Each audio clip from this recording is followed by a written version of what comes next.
just for the video. Oh, okay. Here, I'll image you.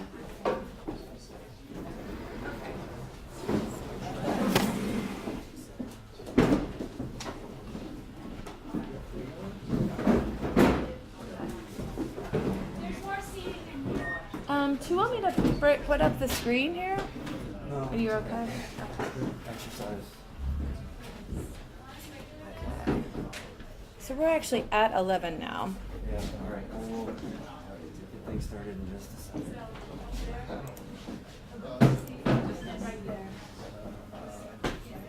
Okay, I'm just bringing up your video and I'm going to try to pause it as soon as I can. Whoops, there we go. Okay, so I'm going to make it the full screen. Is that how you'd like it? Okay, so that it's ready to go. And then I did check the volume earlier, so it should be good. But if worse comes to worse, there's this little knob here, and this is how you can age it from that. So yeah, so I'm going to keep the screen blank until we're ready to get started. This is Bruce Wells. He is the chair of the art department. Vashti. And Michael is much easier. Clemens, is that right? Yeah. Okay. Nice to meet you. Thank you for coming. Okay. But you know the deal, right? Yeah. So, yeah, so that just click on Let me just make sure my hair does not get into it. I think that's okay. And so when he gets ready to speak, do I just take it off and give it to him? both straight or just Yeah, we both are. Okay. Yeah. Yeah, okay. Gotcha. I'll try not to damage anything. Just click it on. Let me just click that about. On your jacket. Oh, no, do Yeah. Okay, good. Okay. Thank you. Perfect. Well, let me welcome all of you to the art department here at St. Joseph's University. We have lots of folks here in the Meisner room, and we also have folks upstairs watching this from the shooting studio and from the seminar room on the second floor. I don't know if they can hear me, but hello to those of you there as well. I'm Bruce Wells. I'm chair of the art department, and I'm going to introduce Dr. Erin Downey. She's visiting assistant professor in art history, and she's the mastermind behind this event. And she's going to introduce our special speaker today. So, Dr. Downey, it's all yours. Thank you. Thank you. Well, good morning, and thank you all for coming out today. What an incredible turnout this has been. I'm just so thrilled. I want to first thank the art department, the Office of the Dean of the College of Arts and Sciences, the Gender Studies program, and the Office of Mission and Identity, who helped sponsor this incredible event and helped us put it all together. It is my personal pleasure to introduce our guest speaker, Vashti Dubois and Michael Clemens. Vashti is the founder and director of the Colored Girls Museum, which developed in her home in Germantown, Philadelphia. And I've had the privilege of being able to walk through the space myself. It's truly an extraordinary, yet also ordinary space, a place of connection, empowerment, and healing. The Colored Girls Museum resists easy definition intentionally, and so I'm actually not going to speak more about it. I'm going to let Vashti and Michael really share the mission and vision of this incredible space. So without further ado, I'd like to turn it over to Vashti and Michael. Thank you. So we're gonna start, because it's really hard. I find when people are talking about something that you've never seen or even necessarily thought about, to sort of have a visual picture. So we're going to give you some pictures for your head, because we are in the art department as she, so you should have that to work with, and then we'll begin. Okay, we're ready to go? All right, so let's make sure that Do the lights come down a little bit? I can definitely do that. Yep. Mm-hmm.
Mhm.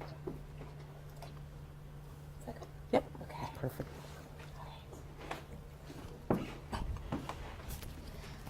So good morning.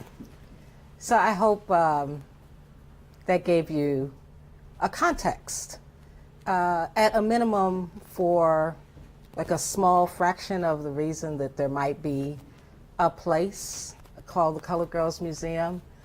I take for granted many things, and so I never really thought about why people created museums in my lifetime. You know, in public school as a young girl, we took field trips. And they were places, that we went. There's related to education, and I'm actually a theater person. That's my background. I was actually trained as an actress, became a director, and that's sort of where I live in the work. And while I'm the founder and the executive director of the Colored Girls Museum, the cure for the Colored Girls Museum is actually Michael Clemens. And so I function almost as sort of the set designer and the person who sort of moves this idea and this story of the Colored Girls Museum. I'm going to read, I don't like reading things, but I actually want to read a few things just to give you a little bit more information so that I'm not just talking at you. I moved to Germantown the year after the Twin Towers came down in New York City. I'm a Brooklyn girl. And recently someone said to me, I've not met anyone who actually left New York City after the Twin Towers came down, which I found surprising because it was really a pretty devastating event in terms of what it was and then how it impacted our citizens in New York City, spiritually, emotionally, and all of that. And so we've actually moved to Germantown. And I'd lived in Germantown before. It reminded me a little bit of Brooklyn, so it felt a little bit like home. And the space, which houses what we now know as the Colored Girls Museum at 4613 Newhall Street, is actually the home that I raised my 3 children with my husband in for 15 years.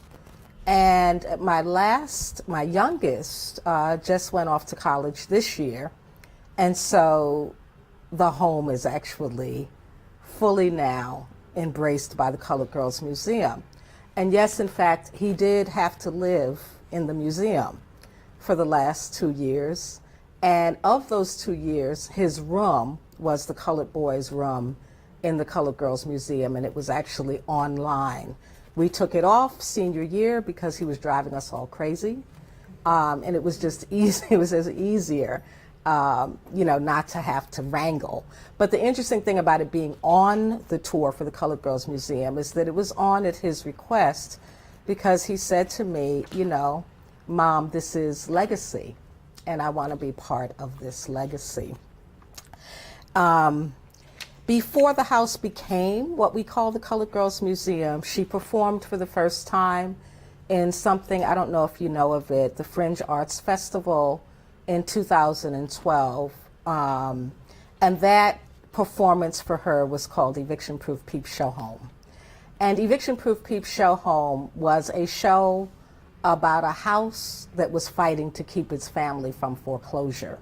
And so we played with the idea as artists of the house staging the family versus the family staging the house for sale. And we did that show not long after the foreclosure crisis hit this entire country, and we were really looking at the impact of communities holistically, so like families as well as structures, like what was the impact from foreclosure. And a team of artists came into 4613 Newhall. We actually packed up much of the house and put it in storage so that the house could hold the work of the artists who would be installing in each room in the house.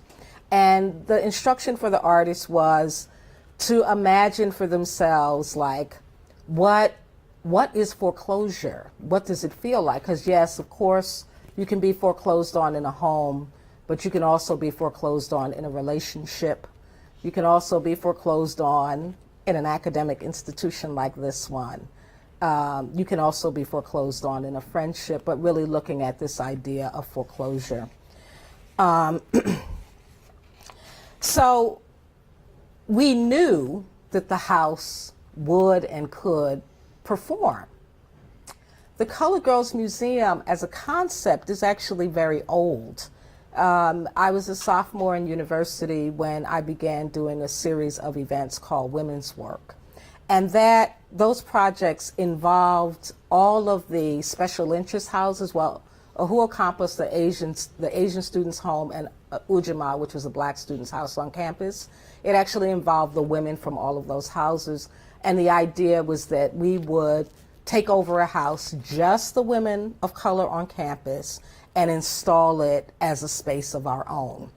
And my original time at Wesleyan, I came in 1979, and the Women's Studies Department at Wesleyan actually got underway in 1977, but wasn't formalized until I returned some 10 years later. But the point of women's work was really to create sort of a safe space for women of color to just be in conversation with one another. While I was an arts major, the school that I went to, Wesleyan, was the kind of place that people didn't come to be artists. You came to Wesleyan because you were going to be a lawyer, or you were going to be a doctor, or you were going to be an engineer. But you usually had an art practice, because the idea was that in order to be a well-rounded human being, you had to have some knowledge of the arts before you came to a place like Wesleyan.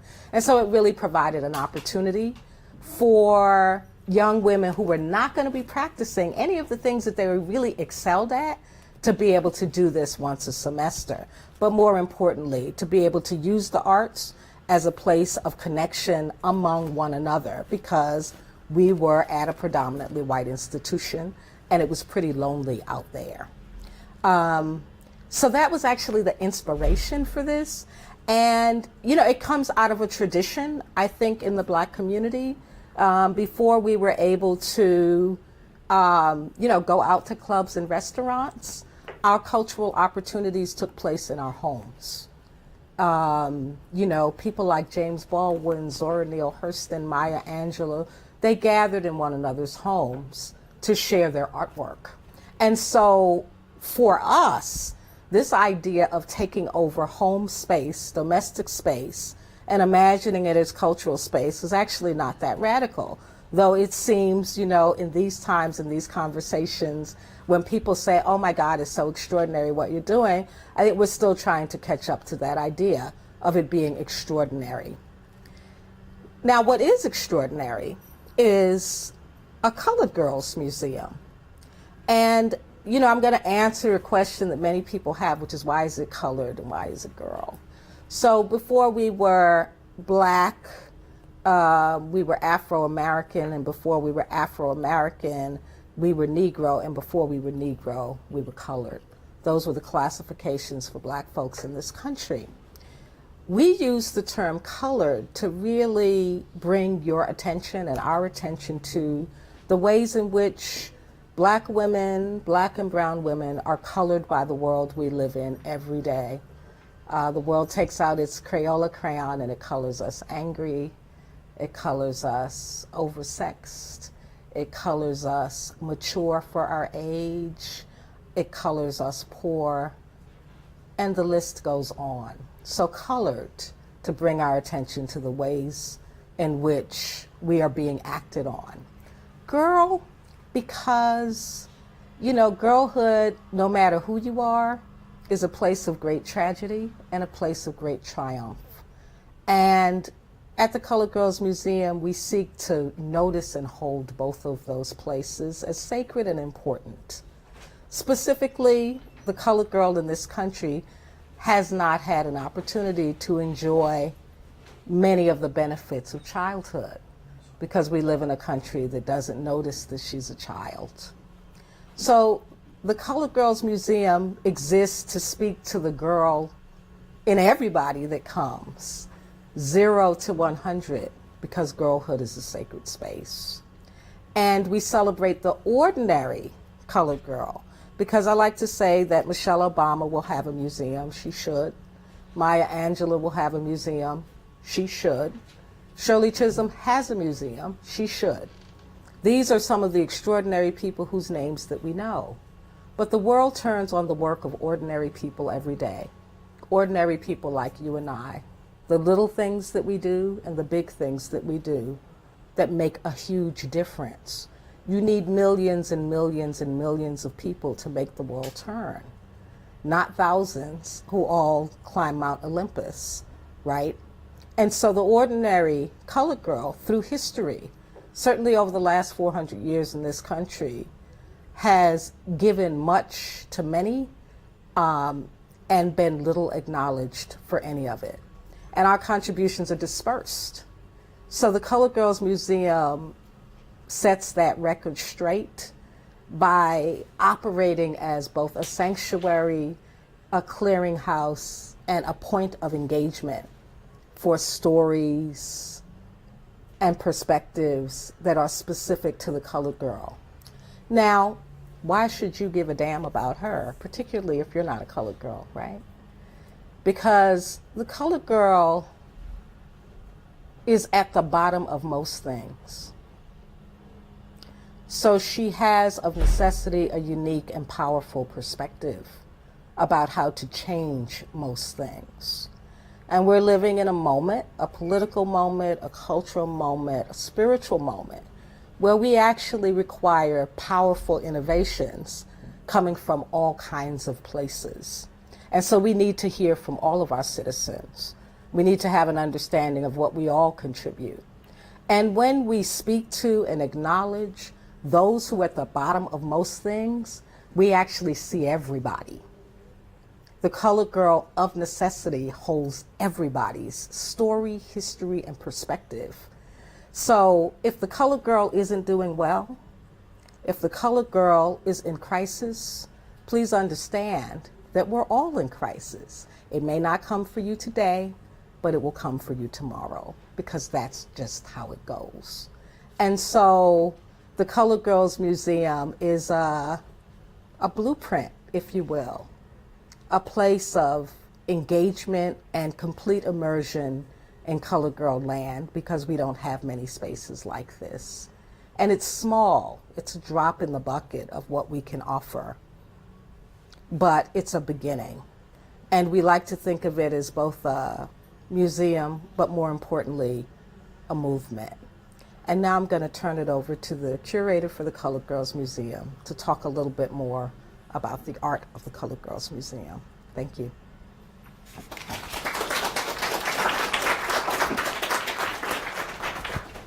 I'm going to turn off my phone. I turn off my phone. They're in there. They were in the video. I forgot to do that for No, you. we didn't do separate visuals. And I really just wanted to talk a bit about our process and some of the artists and how they came to be associated with the museum, as opposed to a whole presentation about the art of the museum. So when we started the venture of the Colored Girls Museum, we looked at what artists were available, what artists were interested in this concept. And I have to say, the Colored Girls Museum is only 2 years old, and we're moving into a third year of existence, so we're a very, very young organization. And the way that we initially attracted artists were to reach out to artists that we knew, artists who had some familiarity with the work that we've done prior. Last time I mentioned and referenced the show Eviction Crew. And Vashti and I have a number of associations with artists, visual artists, performance artists, theater artists, who we began to look at and draw upon in terms of who may be interested in actually contributing to the experience of the museum. And so for the first show, the inaugural show, which is called the Colored Girls Museum Open for Business, we actually just put the word out among folks that we knew who might be interested in sharing their work with the museum. And we began to, we invited artists to contribute work, to be installed in the spaces in the museum, or to actually come and curate spaces within the museum. And I think along with the actual artwork that artists contribute, I think a very unique feature of the museum are the submission of objects by our ordinary, extraordinary Colored Girls that would be contextualized within the different spaces. So, for instance, for that first show, we had folks who may have submitted a doll or painting or an object that in some way was important to them or in some way told their story. And the idea behind the museum is that it is a memoir museum, a space that furthers the narrative and stories of the ordinary, extraordinary Colored Girl. And so what was really interesting was how artists either decided to submit these works, and the ordinary, extraordinary Colored Girl submitted objects, but also the artists who were actually became involved in curating distinct spaces or specific spaces. One of the spaces that you saw in the video is called the Washerwoman Room, and that space was curated by Denise Davis and Mona Morton, except their names. They decided to create a space that was in fact a tribute to domestic workers. And they drew upon their collective collections that belonged to their grandmothers to curate that space. So that was an example of how these two artists, they're designer artists who use these artifacts in order to create this space to tell this very distinctive kind of story. And so they included objects like the linens that their grandmothers had created, or the actual irons that they used, or the receipts that they kept in a handbag, or washboard, yes, or so all these kind of elements that are incorporated in the space told a complete story about washerwomen, domestic workers, and the importance of that work, particularly following the end of enslavement, where in some cities or some places that was the only type of work that could be gained, and very oftentimes it might have been the only work that could be gained by a household, because maybe black men weren't being hired at all in certain areas for particular kinds of work. And that particular exhibition or space is right now is our only permanent exhibit, and has been extremely impactful in terms of visitors who come to see that space. But I thought about that, or wanted to talk about that, because that was an example of the different kinds of artifacts that someone may not ordinarily think of as worthy or eligible for quote-unquote a museum that told a very complete kind of story. The museum artists, in a sense, are very much so a part of the collective of the museum. So I think that's, in a sense, different from perhaps typical museums, or a museum where the curator or the museum itself looks to attract a particular artist for a particular show, and that work becomes a part of the exhibition. In the case of the Color Girls Museum, the artists have been a very integral part of the community of the museum, and have known their work, but also become very much engaged in the process of performing the museum. So I think a common feature is that very oftentimes artists are on in their spaces or at the museums when visitors come to visit the museum, and they get the opportunity to have a kind of first-hand explanation or discussion with artists in spaces about particular works.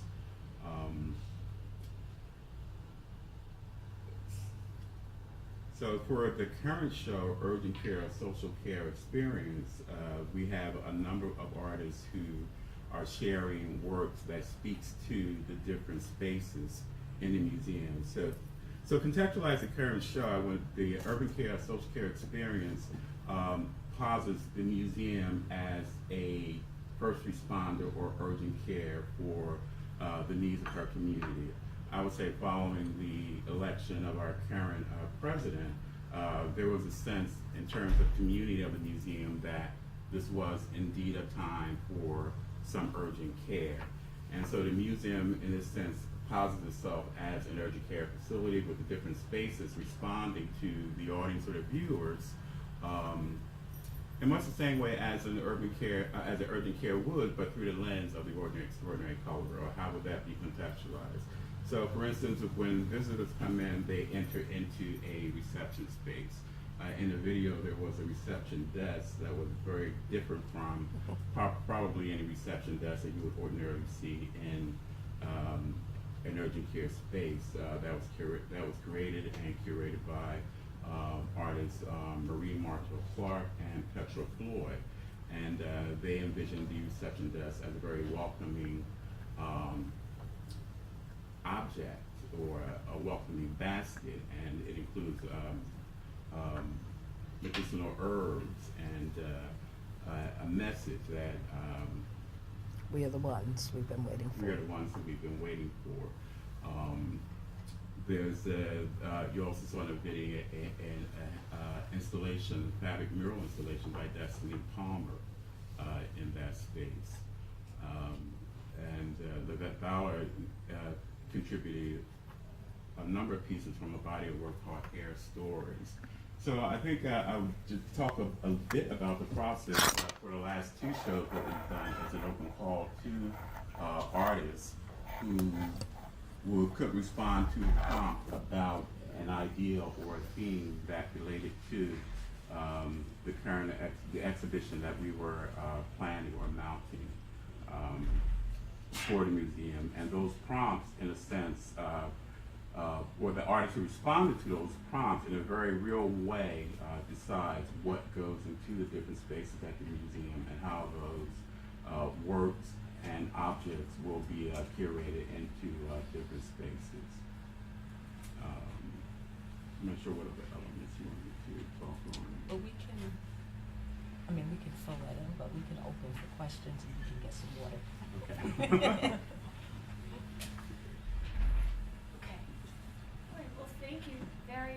much for this incredible contextualization of the museum. And I'd like to, at this point, open up the field to any questions that you have for Vashti or Michael about what they're doing in the current exhibition that's there. And the current exhibition is open until...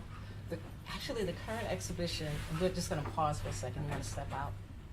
Do you want me to get you some water? I don't care. I'm Can I get fine. you some water? You sure? I'm not, yeah, I'm fine. Okay. It's a little, I'm a little hot though. This room is often cozy. Yeah, so what Michael alludes to here is that every time we do a show at the museum, it has a theme. And so, yeah, now we're an urgent care facility. And so one of the images that you saw in the video was our apothecary, so our drugstore. So how would the colored girl define what a drugstore would need to be for her? How does the colored girl reimagine a triage space? Like, you know, this is a system where you get assigned levels of like need. Like, are you about to die and do you need immediate attention? Are you gonna die anyway, so they're gonna forget about you? Can you wait? And so in our triage, we reimagine it through the lens of the colored girl. And so the whole system is functioning in that way, and that's one of the ways that the museum actually has a conversation with patrons who come.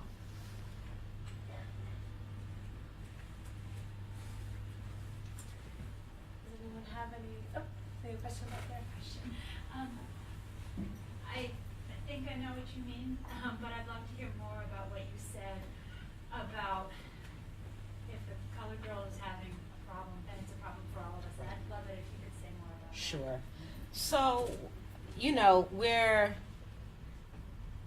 I was at a talk a couple of, like last Friday, and there was a question from the audience about, you know, sort of the comfort level of, black students at predominantly white universities, and would we consider perhaps that we should maybe go to urban schools that might be more comfortable?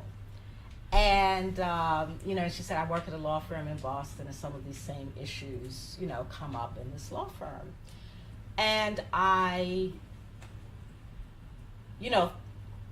won't tell you what my response was then, but like when I thought about it later, had I had an opportunity to think about it, what I would have said was, it was clear from her question that she had a concern that, black students and even some of her colleagues might not be comfortable in certain spaces, and that a solution might be to not be in that space, but to be in other spaces. And my response to that would be, if you're uncomfortable at all with the circumstances of the world that we live in, then the concern is actually not for the other. So it should not, that's not what moves us to action. Like when I take action, it's because something is really pressing for me. If I'm going to continue to do any action, it's because it's gotta be affecting my life, no matter how well-intentioned I am. Because when I get tired, I'm gonna stop doing the thing that I'm doing. And so my response is always like, how is this discomfort affecting you personally? Not me, because I'm gonna take care of my own discomfort. But your discomfort is evident because you're speaking it. So what can we imagine together that would be a more just solution than you not being in a space or I not being in a space? If we have this conversation, if we collaborate on a solution, what is that? More specifically, there are at this moment 66,000 black women and girls who are missing, as in unaccounted for, which really rises to the level of an epidemic. But because they are black women and girls, you're not, none of your systems, your alarms are not going off. Many of you are hearing that number for the first time, right? But if there are 66,000 black women and girls missing, right, how easy then is it for that, this is one distinct group, but how easy then does it become for women and girls who are not black and brown, to go missing and the alarms not to go off. Yeah, I mean, right now, you know, if a non-black and brown girl goes missing, we're still hearing about Miss Bonet, I think, like years later. But this is not always going to be the case. What we have to understand is that what impacts one part of our world community impacts everybody. You know, we get to see now there's this conversation, this massive conversation about impropriety in Hollywood, right? So eventually what we get to know is that what's happening over here is happening over there. It just may take longer for it to get there. And so we need all be concerned.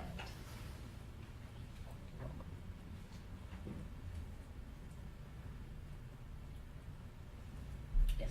How often do you guys like switch the exhibitions at the museum? So for each year we have a show, exhibition, or a campaign around a particular issue, and we usually do a part 1 and a part 2. So far, our shows have emanated or began during the fall exhibition program with the Philadelphia Fringe.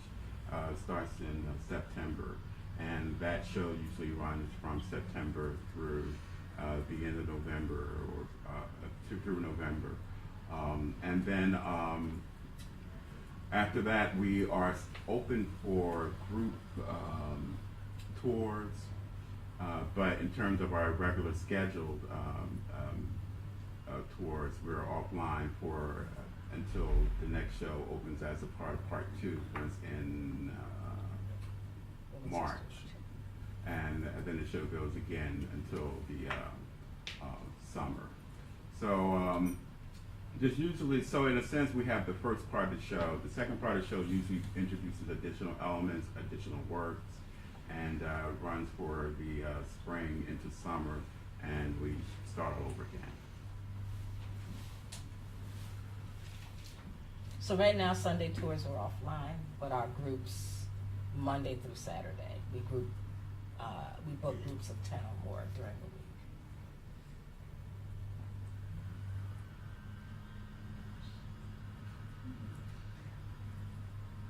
Yes. You and your family no longer live in the house, correct? So, you're completely moved I out. did say that my background was in theater, right? So actually, I still live there. So, I mean, it's it's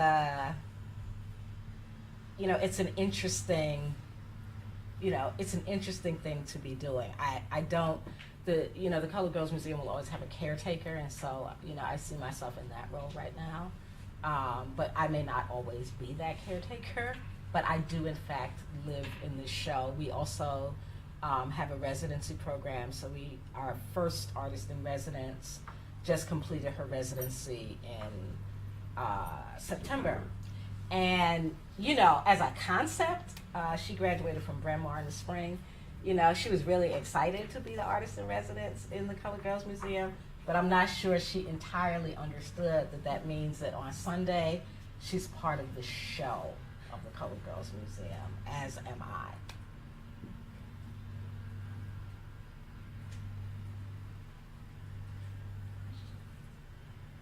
The other thing that I didn't say is that we're in Germantown, so not far from you here, but I don't know if you know this, but there are 16 historic homes in the Germantown area.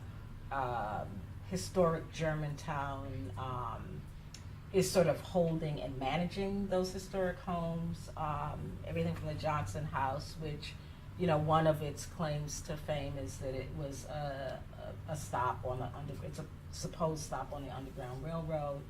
Cliveden House, and if you begin to sort of do a little research on Cliveden, they weren't always really public about how much history they had with enslavement, but now they're really, they're producing all of these papers. So it's a really interesting place.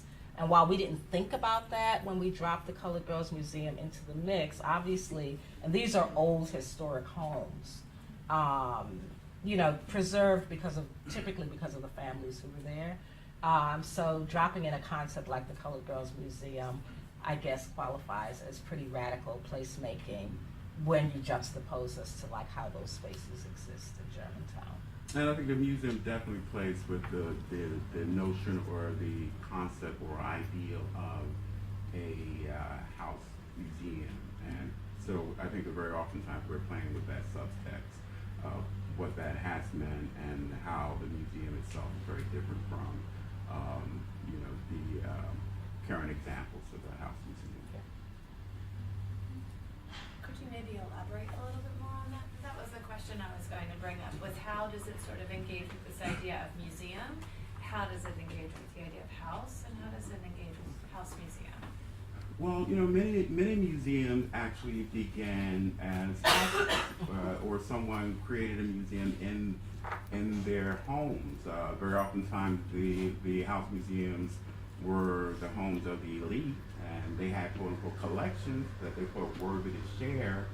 And so the museum kind of emanates from there and develops from there, and eventually maybe moves to a different space.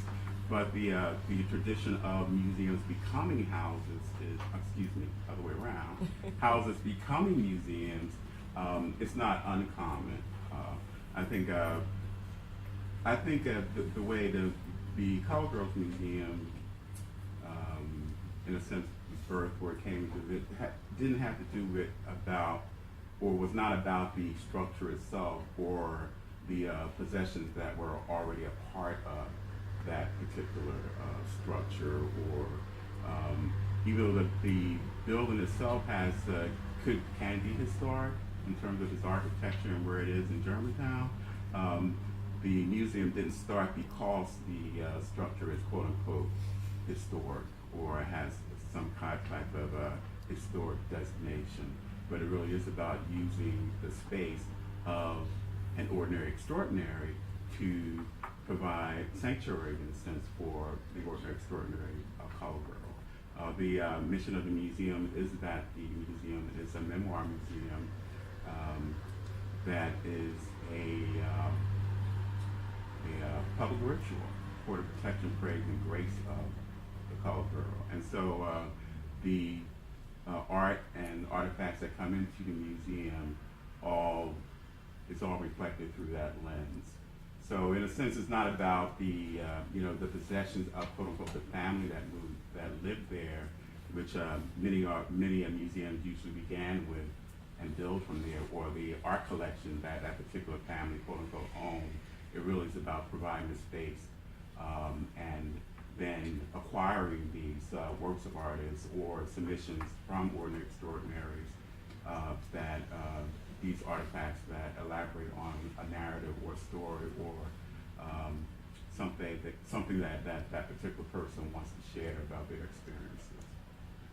At the same time that it does that, the art and artifacts that are drawn to this particular space, have resonance with one another because they're coming from the colored girl. And so when people, for example, come into the washerwoman room, I don't think anybody really, I'm not sure what people anticipate, but so many people are reminded of grandmothers and great-grandmothers because those artifacts are familiar. So there's a familiarity in the Colored Girls Museum.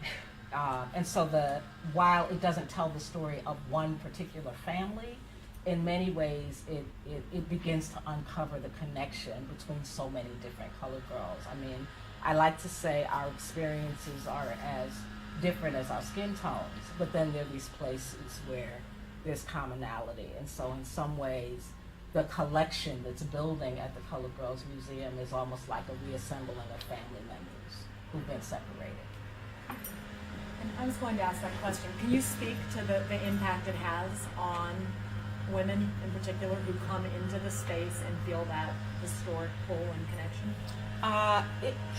It's been powerful and I think a little at least for me, I don't know, for Michael, sometimes a little unnerving because sometimes you have an idea as a human that is an idea that you're compelled and moved by, but you have no idea like whether the rest of the world will think you're out of your mind when you have this idea.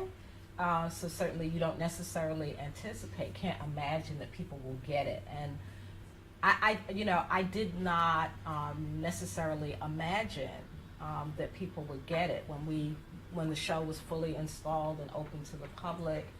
I was satisfied that I'd kept the promise to myself. We were satisfied that we completed the project. What happened next, I think, was just really, and what continues to happen is really surprising. And I think, people are moved and surprised.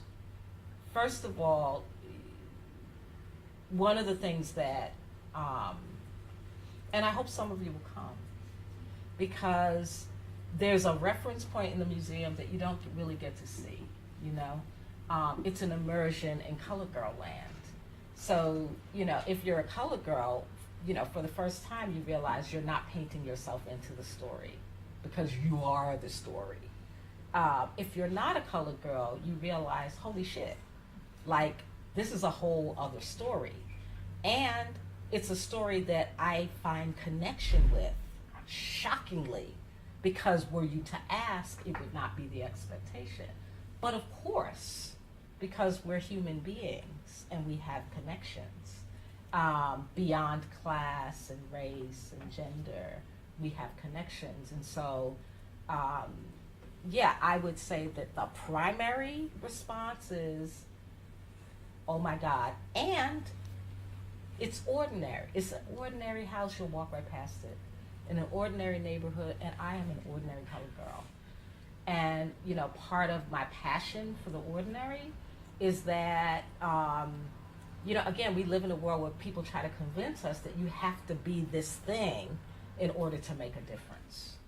And when you begin to embrace your ordinary fabulousness, and I don't mean fabulousness in the biggest sense of the word, but just at peace with your ordinary everyday self and what you deliver, when you say hello to somebody or open a door or listen, when you really begin to understand how powerful that is, then we begin to remember that, oh yeah, millions of us can change the world just doing the ordinary things that we do every day, showing up.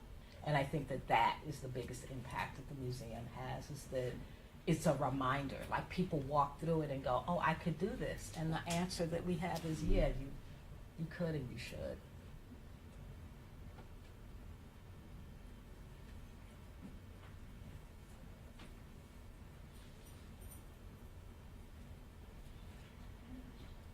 Are we good? Y'all have no questions? Y'all got the whole thing. You're just all we need to do is come see it, and then we'll really get the whole thing.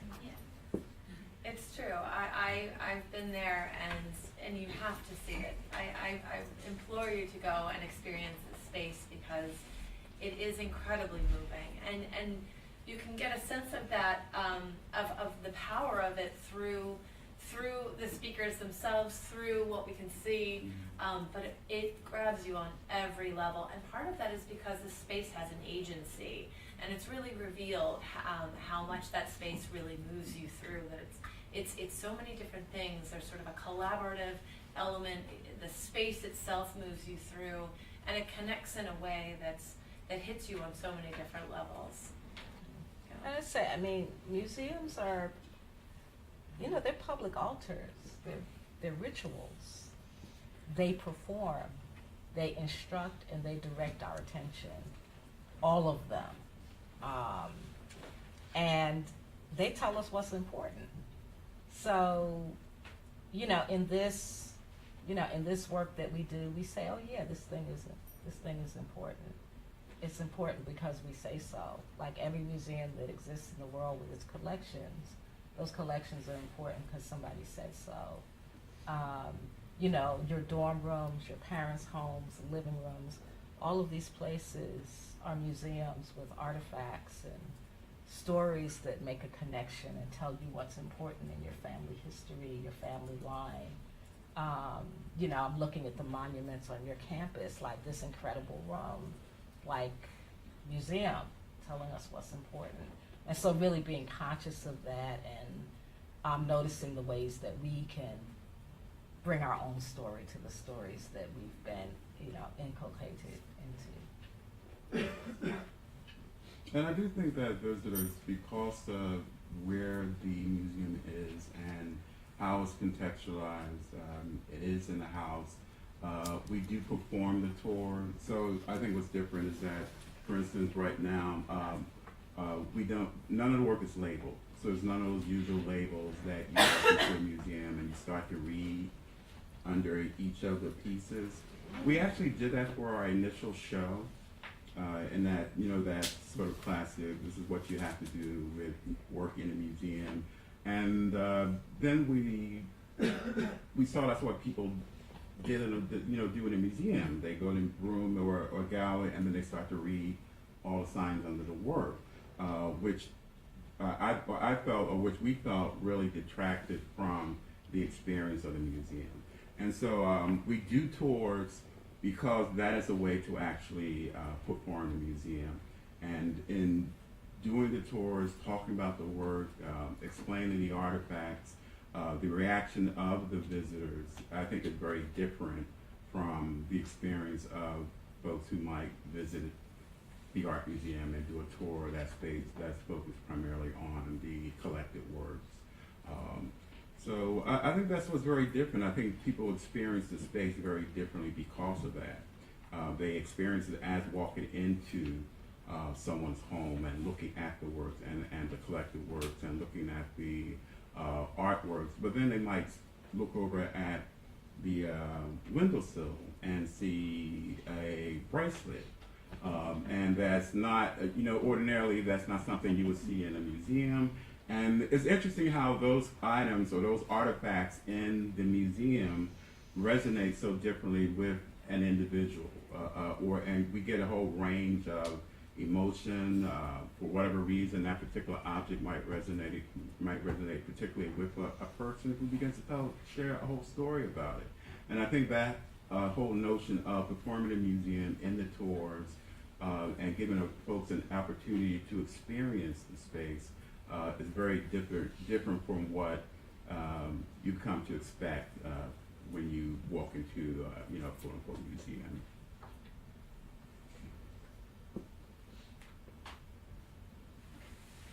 Well, please, everyone join me in thanking Vashti and Michael for their incredible refreshments out in the lobby area, and I know that both welcome questions as we sort of convene. So thank you so much again. Thank you. Break up the tour. So it's a long way. Oh, okay. I'm teaching a class in spring. It's a service learning class where they talk about contemporary art and social justice. I will remember. So you'll be hearing from me. Okay, fabulous. Although is it 3 days down the line, we'll see. My brain still functions. So, Do you want me to hand that back to the I person? don't know, I did something to it. I was gonna give it to Oh, I can hand it back. And actually, I was going to say the same thing. I'm doing a gender course in the spring, so we'll be Near and dear to my scheduling. heart, yes. Yeah, so we'll schedule. So you do them throughout the week, or Yeah, we do. Okay. Yes. That was so great. Oh my God, that's fabulous. Thank you. Yeah, that's what I'm thinking.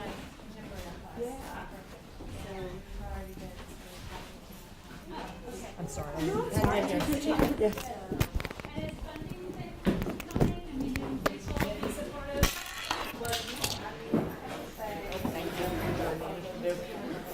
Thanks so much. Take my gender course there this spring. I'm telling you, it is one of the most incredible spaces. I was really surprised because I knew the message that they were communicating, and I wasn't prepared for how they would communicate it. It was incredibly compassionate and healing, and it was a way that I could see, and it's just incredible. You really do need to go because it's just it hits you on a level that